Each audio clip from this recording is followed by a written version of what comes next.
Hey, bonjour à tous et bienvenue pour la toute première vidéo de cette nouvelle chaîne YouTube qui se baptise La Basse-Cour du Gard. Du coup, bah écoutez, je suis très heureux de vous accueillir sur cette chaîne hein, et très heureux de faire cette première vidéo YouTube.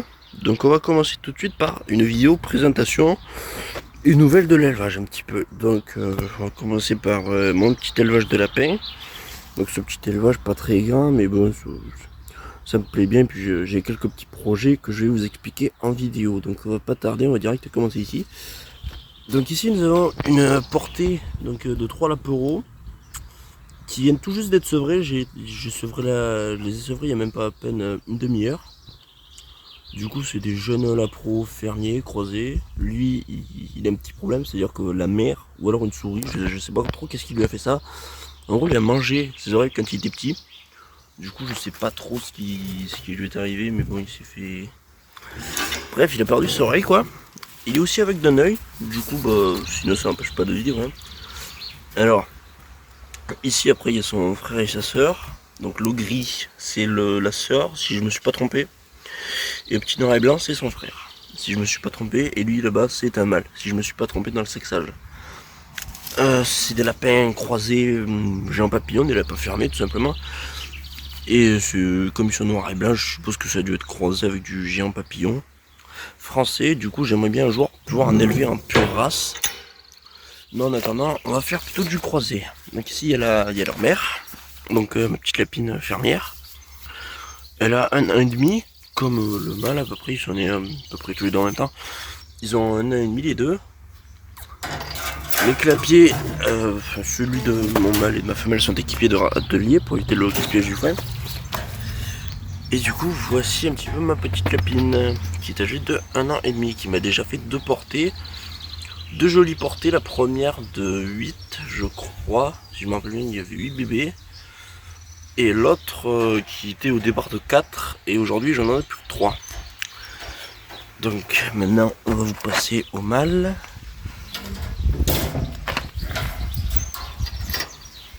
Et voilà du coup mon mâle reproducteur. Mon mâle reproducteur pareil, géant papillon, croisé fermier. Pareil, il y a le râtelier avec du foin que j'ai fauché moi-même à la faux. Ça me peut bien le faire, c'est amusant. Et du coup mon gros pépère, qui est effectivement bien gros.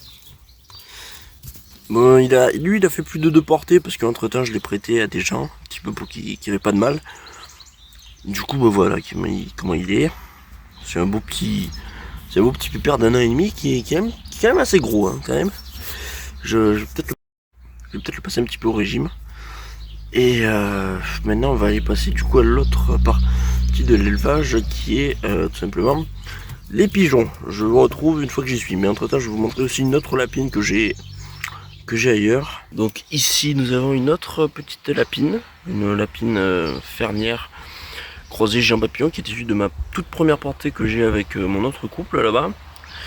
Elle a 11 mois mais bon elle met un petit peu de temps à grossir, du coup je la tue toujours pas. Je l'ai mise en vente comme ses petits frères et sœurs là-bas de la portée de 2 mois.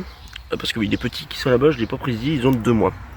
Et elle en a 11, elle a été sortie déjà depuis un bon moment. Et j'arrive pas trop à la faire grossir et du coup j'attends, je la tue toujours pas.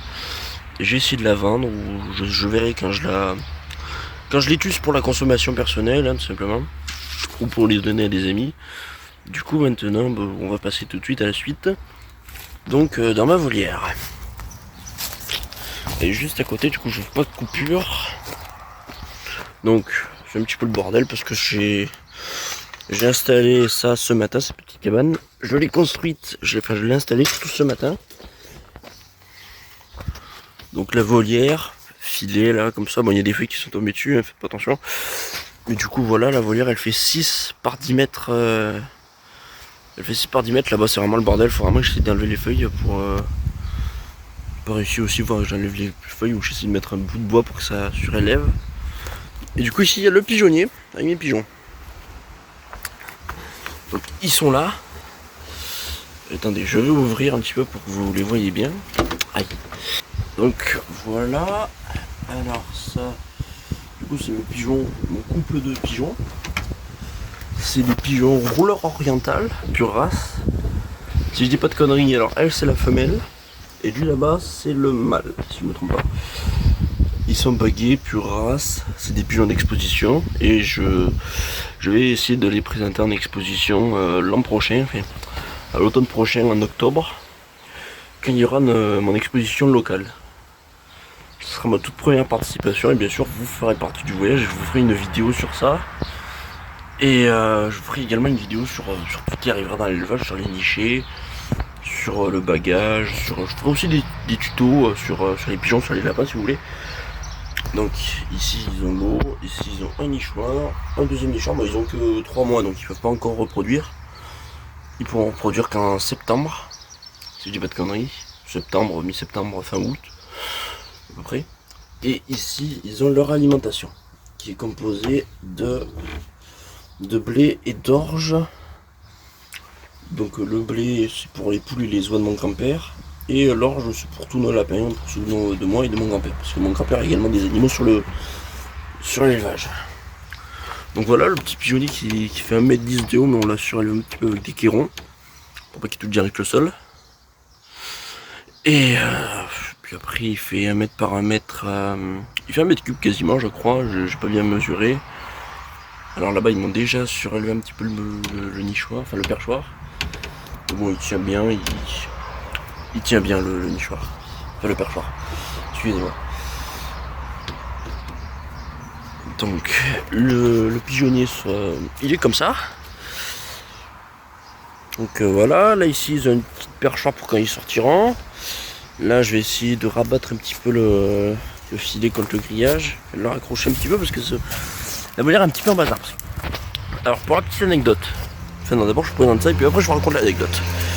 Donc là j'ai une barre pour se percher. Là-bas derrière il y a la basse-cour de mon grand-père. Le toit est légèrement incliné pour éviter que l'eau s'accumule. Et derrière pour que ce soit lumineux ils ont une petite fenêtre comme ceci, afin qu'ils puissent y voir. Donc après ils ont un petit peu d'espace n'empêche pour gambader. Ça c'est une vieille niche parce que c'est un ancien chenil, du coup je vais sûrement l'enlever. Et puis pardon, excusez-moi. Après peut-être qu'en fin d'année je prendrai un autre couple ou d'autres couples, un de ces quatre. Et alors du coup maintenant je vais vous raconter ma petite anecdote. Alors pourquoi il y a ça à votre avis? Je sais ils vont pas aller nicher dedans parce que c'est trop petit pour des pigeons. Enfin je pense qu'ils iront pas nicher dedans et qu'ils iront pas s'y abriter. Alors de base j'avais mis des pigeons ici, mais sans ça, sans cet abri. Ça c'était vachement gros comme maille. Ben, les fouines n'ont pu y rentrer. Au bout d'une semaine, ben, les pauvres pigeons, la fouine les a trouvés. Et du coup mes pauvres petits pigeons, ben, ils ont pas tenu une semaine, ils se sont fait bouffer par la fouine. Du coup ben, je me suis rendu compte qu'effectivement je connaissais pas grand chose à l'élevage,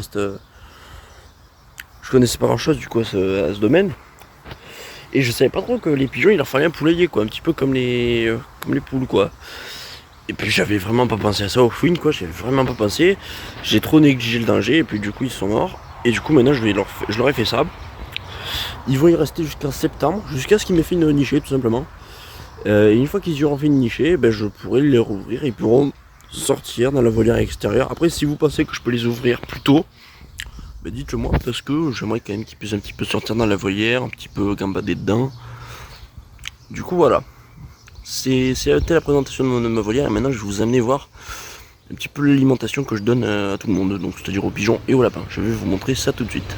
Alors vite fait, avant de vous montrer un petit peu tout l'aliment là, je vais vous expliquer vite fait avec quoi je nourris mes lapins. Alors du foin, bien sûr. Et après, alors lui il lui en reste, mais les autres j'ai nettoyé les mangeurs, du coup il en reste pas. Du coup je les nourris avec de l'orge les adultes. Avec de l'orge comme ça qui est de chez un agriculteur à côté de chez moi. Enfin, c'est des terres qu'on cultive et quelqu'un vient nous les récolter. Du coup j'ai nourri avec ça. Et puis les petits, oui alors bien sûr j'ai oublié du foin. Du coup c'est du foin du trèfle, du triticale, enfin non pas du triticale pardon, du trèfle, du dactyle, du régras et tout, bref des herbes qui se fâchent. Et puis les petits ont au début quand ils naissent de l'aliment anticoccidiose, des granulés anticoccidieuses du coup.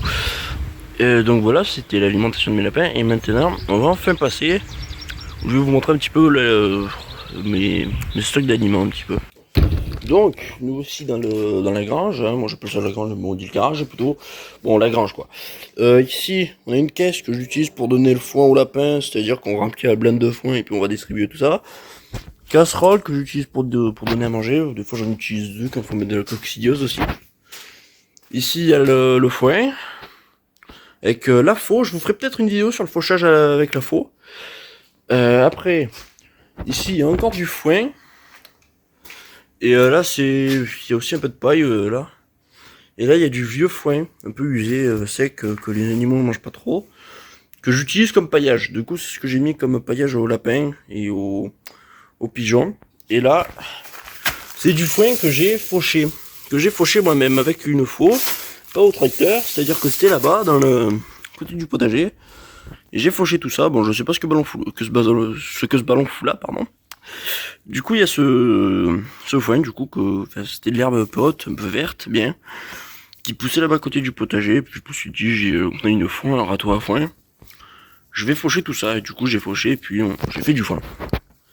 Alors là ici il y a un silo dans lequel on y fout le blé. Le blé il est là-dedans. Alors le blé je m'en sers, enfin mon grand-père s'en sert pour ses poules, ses canards et ses oies. Et moi je m'en sers pour mes pigeons. Et là ici dans ces bidons il y a l'orge tout simplement. Voilà l'orge. Attendez merde, vous voyez pas trop. Merde. Attendez, excusez-moi. Voilà. Bon ici il n'y en a plus beaucoup dans ce bidon, mais bon on a un autre endroit où on en a, et puis de toute façon il va bientôt y avoir la moisson.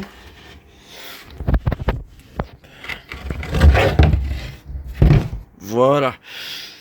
Du coup, voilà. Et puis les pigeons, je leur donne du mélange blé et orge. Du coup ça leur fait une bonne alimentation. Et puis quand il y aura des petits, peut-être que je ferai des compléments alimentaires. Même s'il y a nécessité, ils auront des compléments alimentaires. Du coup voilà, c'est la fin de cette vidéo, j'espère qu'elle vous aura plu. Et moi je vais vous inviter du coup avant de partir à vous abonner, à liker la vidéo, ainsi qu'à la partager, ça me ferait extrêmement plaisir. Et puis j'espère que franchement cette vidéo vous a plu, que la chaîne vous plaît, et franchement moi je suis très heureux de me lancer dans une chaîne YouTube. Et j'espère qu'on va pouvoir aller loin ensemble. Du coup moi je vous dis à la prochaine, et on se donne rendez-vous à la semaine prochaine pour la prochaine vidéo.